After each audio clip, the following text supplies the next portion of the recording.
Ah, the silence of the midnight hour. It is then, when the coarse noise of the mundane world is finally muffled, that the true symphony of dread begins, played upon the taut strings of an overly sensitive soul. What if I were to tell you that the greatest terror is not the thing unseen, but the thing seen too clearly? We often celebrate clarity, the blinding flash of insight that tears away the gauze of ignorance. Yet, this celebration is the folly of those who have never truly known the burden of absolute, unrelenting sight. We speak of the veil of existence, but for some few, that veil is not merely lifted, it is ripped to shreds, leaving the exposed retina of the mind to burn under the cold, indifferent glare of reality. This is the tragic narrative we are about to unravel. The history, the psychology, and the inevitable isolation of those who see too much, and thus must carry the world alone. This is not a treatise on genius, though genius is often the unfortunate vehicle for this affliction. It is a somber meditation on acuity, on a hypersensitivity that transforms the ordinary landscape of life into a spectral panorama of subtle horrors and crushing truths. The average man drifts through his days in a blessed state of necessary blindness, observing only the surface tension of events. His suffering is simple, his joys are tangible, and his future is comfortably vague. But there is a rare, cursed breed of soul, the philosopher, whose gaze penetrates the plaster of society, the poet whose ear catches the dying whisper beneath the triumphant fanfare, the analyst who perceives the inevitable decay within the freshest bloom. For them, every moment is annotated with footnote of morbidity, every laughter echoed by a skeletal grin. Imagine, if you will, living within a house where you alone hear the minute gnawing of the termites in the structural beams, a sound imperceptible to all others, yet defining your every waking moment. You try to warn the inhabitants, but they hear only the comfortable hum of their ignorance, mistaking your frantic warnings for madness. That gnawing, that psychological tremor, is the cost of seeing too much. The burden is not the knowledge itself, but the isolation that knowledge creates. When your inner landscape is mapped in 3 dimensions, with every fault line, every sinkhole, and every buried secret catalogued, while the rest of humanity sees a flat, charming postcard, the gap between realities becomes an abyss. We shall descend into this abyss. We shall dissect the nature of this profound loneliness, examining the historical figures who succumbed to the clarity of their own vision, the ones who preferred the shadow of their own minds to the blinding mediocrity of the crowd. We will analyze the mechanisms by which the hyperperceptive mind destroys its own anchors, the relentless pattern recognition that turns joy into a quantifiable chemical reaction, the emotional empathy that registers not just sorrow, but the depth of sorrow across an entire suffering universe, and the foresight that transforms hopeful anticipation into certain, calculated doom. The purpose of this journey is not merely to catalogue despair, but to understand the architecture of the superior, yet ultimately tormented, consciousness. We seek to illuminate the spectral corridors of the mind that is both monumentally capable and eternally fractured. The question is not how these individuals survived, but how they managed to maintain the mere semblance of sanity while their intellects were forced to perpetually confront the magnificent and horrifying mechanism of the world without the comforting illusion of control or meaning. Listen closely, for the whisper of the overburdened mind is subtle, yet persistent. It is the sound of the world being carried, alone, through the long, desolate night. This descent, my friends, must necessarily begin with an examination of the mechanics of this unfortunate vision. It is not merely a matter of superior intelligence, a measurable quotient that satisfies the academics, but a specific calibration of the internal instrument, a fatal refinement of the sense. We are discussing the difference between a mirror that merely reflects the room and one that captures the infrared radiation, the dust motes suspended in the seemingly clear air, and the microscopic flaws in the silvering beneath the glass itself. This clarity, this unwelcome acuity, transforms a beautiful lie of consensus reality into a grotesque, multi-layered truth. Consider the simple act of human interaction, the necessary charade of conviviality. The average man engages in conversation, absorbing words and facial expressions at face value, content with the exchange of pleasantries. But the one who sees too much is burdened by an instantaneous, involuntary triangulation of data, the minute dilation of the pupils that betrays concealed anxiety, the micro-tremors in the hand that contradict the spoken confidence, the subtle shift in vocal timbre that reveals the emotional truth hiding beneath the articulated lie. For this afflicted soul, every social encounter becomes an overwhelming flood of unfiltered information, a cacophony of contradictions. They do not merely hear what is said, they perceive what is meant, and, more dreadfully, what is omitted. The human face, designed by nature to convey emotion, becomes a terrifying landscape of calculated deceit and involuntary revelation. This relentless, involuntary analysis leads inexorably to the erosion of faith, not necessarily religious faith, but faith in the fundamental simplicity of human motivation. How can one trust the superficial reassurance of friendship or love when one's mind constantly calculates the self-interest hidden within every generous gesture, when the intricate scaffolding of desire, fear, and social obligation that underpins every human relationship is instantaneously visible? The beautiful edifice of affection collapses into a mere practical arrangement of needs. The hyper-perceptive individual, therefore, is perpetually trapped in a state of psychological skepticism, unable to enjoy the temporary warmth of human connection because they are already calculating its duration and its inevitable cost. They are the cartographers of transient human warmth, marking precisely where the fire will sputter and die. The terror deepens when this vision turns inward. If the external world is a theater of predictable illusions, the internal world of the hyperware is a dissection room. They cannot afford the luxury of every motive, every subconscious urge, every petty vanity is dragged into the unforgiving light of self-scrutiny. They see their own flaws, not as minor imperfections to be tolerated, but as structural weaknesses that invite certain ruin. This intense self-awareness is the inverse of the blind ego that shields the common man from the worst aspects of his nature. For the one who sees too much, there is no solace in delusion. They become their own sternest, most relentless judge, transforming introspection into psychological vivid. This perpetual self-analysis is the source of the profound melancholia that characterizes their existence. The realization that even the sanctuary of the self is tainted, imperfect, and ultimately doomed. It is this double burden, the clear sight of external human fallibility and the clear sight of internal self-rat, precipitates the deep, marrow-deep isolation. They are too honest to accept the common illusions and too perceptive to tolerate the common company. The crowd, in its joyful, purposeful ignorance, seems like a gathering of phantoms, delightful but unreal, and the true self, stripped bare by relentless scrutiny, becomes too hideous or too complex to present openly. Thus, they retreat, not out of but out of a desperate need for intellectual and sensory quietude, preferring the companionship of shadows and the brutal honesty of solitude to the taxing deceit of society. They choose the maelstrom of their own minds, because at least the currents are their own. The heart, that miserable, pulsating engine of our doom, acts as a betrayer in this elevated state of consciousness. While the intellect achieves chilling clarity, the heart, alas, remains profoundly, tragically human. This is the crucial fault line in the anatomy of the hyperperceptive soul. The mind knows the structure of the trap, but the heart insists on entering it. The knowledge does not dull the ache, it merely provides a precise, annotated blueprint of the source of the pain. Consider the nature of hope itself. For the majority, hope is a necessary, flickering flame of belief in a future that might deviate favorably from the past. But the one who sees too much recognizes hope for what it often is: a statistical anomaly, a comforting lie woven into the fabric of human psychology to prevent mass despair. They can calculate, with chilling accuracy, the probability of failure, the inevitable entropy that degrades all systems, and the relentless march of time towards absolute ruin. When they extend their hand in a gesture of optimism, their mind is already charting the trajectory of the disappointment. The resulting emotional experience is not simple sadness. It is a complex, agonizing duality, the yearning human heart pulling fiercely towards light, while the cold, knowing intellect simultaneously drags it back into the verifiable shadow. This perpetual state of internal civil war drains a soul of its vital essence. It is here, in the midst of this internal conflict, that we must pause and acknowledge the kinship of suffering.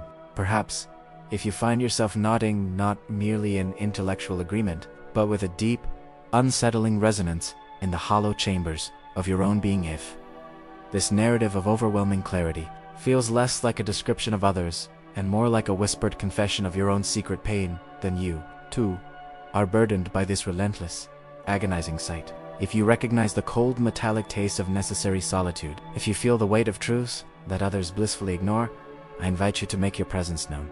Do not linger as a phantom in the ether. Leave your spectral signature upon this broadcast. Subscribe to this chronicle of the tormented mind, and share this solitary burden with those few who can truly comprehend its measure. Let us gather the fragments of the fractured intellects into a shared melancholy, if only for the brief duration of this revelation.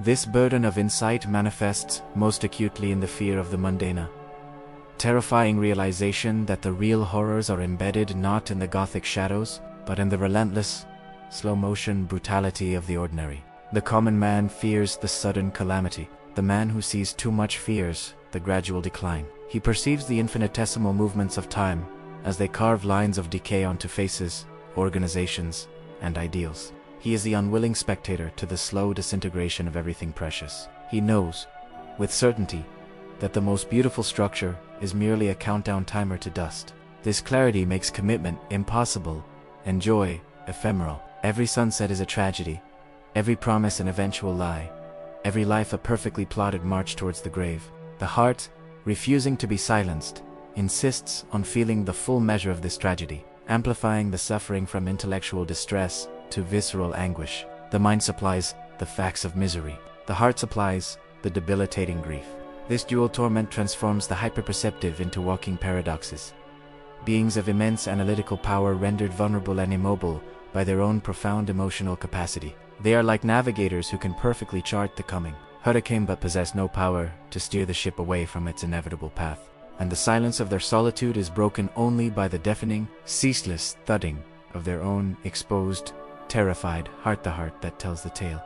The enigma wrapped within this superior clarity is precisely how the mind manages to survive its own relentless efficiency. The very mechanism that ensures intellectual mastery also threatens psychological extinction. We must explore the precise nature of the mental architecture that sustains such perpetual tension, a structure often characterized by a magnificent, yet precarious, complexity. It is not merely that they observe patterns. They observe the pattern of the patterns, the metastructure that dictates all subsidiary events, stripping existence of its spontaneity and its blessed randomness. Take, for instance, the perception of free will. For the common individual, the sensation of choice is paramount, the belief in self-determination, a fundamental anchor. But the one who sees too much perceives the overwhelming causality that binds all events. Every decision, however seemingly spontaneous, is merely the predictable output of a vast, intricate network of prior conditions, genetic predisposition, environmental input, historical contingency. They perceive their own actions as being merely the most immediate consequences of a chain reaction initiated eons ago. This profound recognition of determinism does not eliminate the feeling of choice, but it renders the feeling meaningless, transforming life into a high-definition cinematic viewing of a script that cannot be altered. The sense of agency dissolves, replaced by a cold, intellectual resignation. This detachment from agency breeds a certain chilling objectivity, the ability to look upon human tragedy, including one's own, with the detached eye of a cosmic observer. While empathy may be intensely felt, as discussed in the previous descent, the analytical function often overrides the need for passionate intervention. Why rage against the tide when the mechanisms of the tide are perfectly understood? This is the core of their tragic inaction. They are paralyzed not by fear, but by the cold logic of futility. They become the perfect prognostic, capable of predicting the collapse of empires, the betrayal of friends, or the failure of grand schemes, yet incapable of raising a genuine, passionate objection, because the inevitability of the outcome has already been calculated. This relentless objectivity extends terrifyingly into the realm of self. If all actions are predetermined, then the concept of a stable, moral self dissolves. The individual sees themselves not as a unified, purposeful soul, but as a temporary confluence of forces, a statistical probability briefly coalesced into flesh and thought, destined for rapid dispersion. This lack of a coherent, comforting self-narrative is profoundly where others find solace in the story of who they are. The individual finds only the temporary data points of what they are currently doing. This intellectual annihilation of self is the ultimate isolation, leaving the consciousness floating in a void of pure observation, unanchored by the vital fictions of identity. The enigma culminates in their relationship with truth itself. While the average mind seeks comfort, the advanced mind seeks congruence, the uncomfortable, unyielding fit between perception and reality. They develop an almost visceral allergy to falsehood, not because it is morally wrong, but because it introduces noise and chaos into their meticulously ordered internal universe. They would rather suffer the most brutal truth than be momentarily consoled by the most charming lie. This commitment to the unbearable exactitude of reality is the defining self-destructive characteristic of their intellect. They are the priests of an unforgiving, cold deity named Verity, sacrificing their own happiness on its altar, simply because they cannot, for the life of them, look away from the terrible clarity of its light.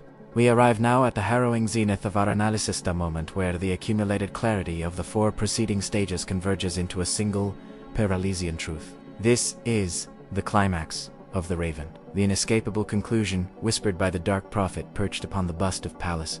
Nevermore. The point of highest intensity in the hyperperceptive existence is the realization that this superior sight, this very tool of intellectual triumph, is functionally useless against the universal forces of chaos and decay. The individual, having meticulously mapped the structure of reality, having catalogued every flaw in humanity and every predetermined step toward their own downfall, now confronts the terrifying paradox. Knowledge is not power, but merely detailed prediction of The true agony is not ignorance. It is the comprehensive, irrefutable understanding of one's own insignificance in the face of inevitable entropy. All their intellectual light serves only to illuminate the vast, crushing shadow that ultimately consumes all things, including the light itself. This climax often manifests as an acute existential nausea, a sensory overload where the sheer scale of observed complexity becomes unbearable. Imagine attempting to listen to every conversation, in every language, occurring on the planet simultaneously. The mind rebels against such an overwhelming influx of data. Similarly, the relentless processing of the world's misery, the recognition of the fractal nature of suffering, and the perception of the universe's profound indifference toward individual struggle, eventually saturates the psychological capacity. The internal response is not a logical conclusion, but a psychic scream, a desperate desire for the merciful oblivion of ignorance. They yearn for the simple, comforting darkness of unthinking existence, yet their intellect, the very essence of their being, forbids retreat. The Raven's cry, "Nevermore," encapsulates the realization that certain essential human comforts, innocence, genuine surprise, unadulterated joy, are lost to them forever. They can never return to the blessed state of not knowing. The intellectual journey, begun perhaps in noble curiosity or scholarly ambition, ends not in glorious illumination, but in a prison cell constructed of absolute facts. They possess the keys to every philosophical lock, yet they remain confined within the cage of their own making. This is the profound, final tragedy. The magnificent brain, designed for infinite conquest, achieves its greatest victory only to discover that the territory conquered is utterly desolate. In this apex of understanding, the hyperperceptive soul experiences a unique kind of dread. The fear not of death, but of the mechanics of death, the detailed, unromantic process of biological and mental cessation. They do not merely fear the end. They analyze its trajectory, its efficiency, and its absolute finality, stripping it of all metaphorical comfort. Death becomes the ultimate, irrefutable facta single, unifying principle that renders all their brilliant, painful insights redundant. The universe, having permitted them this terrible, clear vision, ultimately snuffs it out with the same dispassionate indifference that governs the falling of a single, inconsequential raindrop. This realization that the world, which they alone truly saw, will continue unimpeded and unaware after their extinction is the final, icy spike of their solitude. Having traversed the shadowed landscape of overwhelming clarity, we must now gather the remnants of our investigation and confront the philosophical residue of this magnificent, yet tortured, existence. What is the final utility of a sight so acute it cripples? What legacy does the soul leave when it has carried the world alone, only to set it down upon reaching the grave? The answer is not solace, but a peculiar, chilling form of acceptance. The greatest value of the hyperperceptive life lies in its silent testament to the limits of intellectual aspiration. It proves that there are thresholds of knowledge where understanding ceases to liberate and begins to enslave. The isolated mind, having experienced this crushing truth, offers a warning. Though one few are equipped to heed, seek knowledge, but be prepared for the abyss to stare back with an intensity equal to your own. The goal is not happiness that simple, bovine state reserved for the beautifully blind Buddha, the one who saw too much, lived a life unvarnished by comforting lies, a life rendered meaningful by its very commitment to the unbearable exactitude of reality. The final message they offer to the few who can perceive it is this: do not pity their isolation, understand its necessity. Solitude was not a punishment, but a sanctuary, the only space where the overwhelming clamor of falsehood could be silenced, allowing the dreadful, beautiful truth to speak in its pure, crystalline voice. They carried the world alone because the weight of universal truth cannot be distributed. It must be borne by the individual who is strong enough or cursed enough to perceive its mass. And now, as we prepare to draw the curtain upon this spectral stage, allow me to issue a final, imperative summons. If this chronicle has stirred the melancholic depths within your own spirit, if the echoes of this solitude resonate with the chambers of your own lonely intellect, then do not retreat into the passive silence.